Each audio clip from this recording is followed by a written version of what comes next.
My name is Miguel Forte.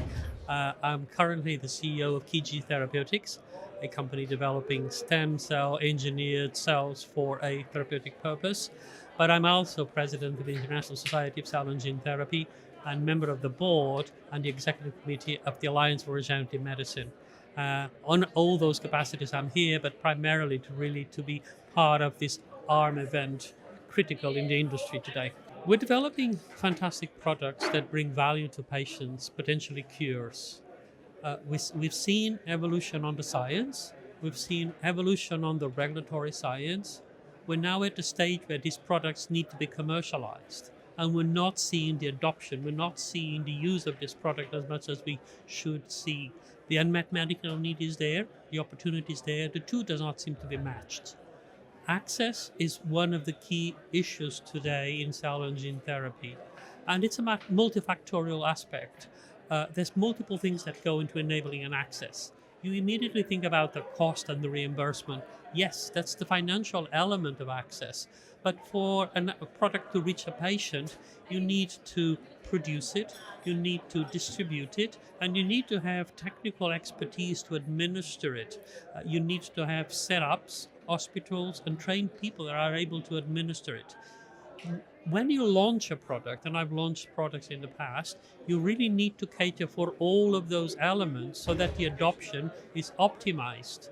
Uh, Obviously, there's a discussion about the pharmacoeconomic and the value, and for that we need new models, because it's not a single disease that you treat and then you forget.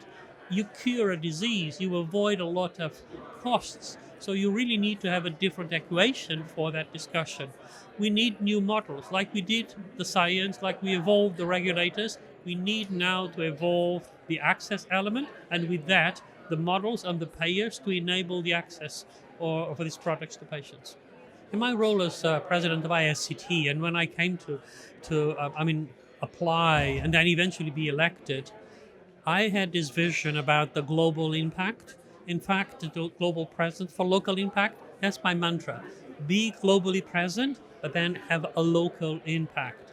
And I'm working on the organization, I'm working on the membership, I'm working on this global presence that ISCT has to make sure that we try to overcome the challenges for the adoption. Workforce development is one thing we're doing at ISCT, getting the right people to know how to administer products. Having discussions with the regulators, like the Global Regulatory Forum, we get all the regulators together from all over the world to discuss, calibrate the risk, be able to learn from each other so that they take regulatory decisions faster. And we engage also with other organizations, ARM for instance, and we'll have joint collaboration work to make sure that we address the issue about the cost, the models for reimbursement. So as organizations, what we can do is take our membership, the spread of our membership, but also the scientific knowledge of our membership and the impact of our membership to really drive the equation, multifactorial equation of the access for patients. I like the ARM meetings. I'm obviously biased here because I'm part of the team, but it's an opportunity first and foremost for networking. A lot of our colleagues, a lot of the people invested on this field come to the meeting, and we have an opportunity to discuss. There's also an opportunity to bring stakeholders, like the invite people that we had on the panels, to really hear from them, but also make them listen to what we say. And so the meeting has been fantastic. We are in a new site. I think the site is adapted to our size, adapted to what we're doing. We probably have a little bit of too much heat outside, but we have the heat inside of the discussions, which is a great balance. So I'm very happy with the meeting. I think it's a success, and I hope you find it the same way too. But for me, it has been. For the people I've talked to, it has been. I hope it's your opinion as well.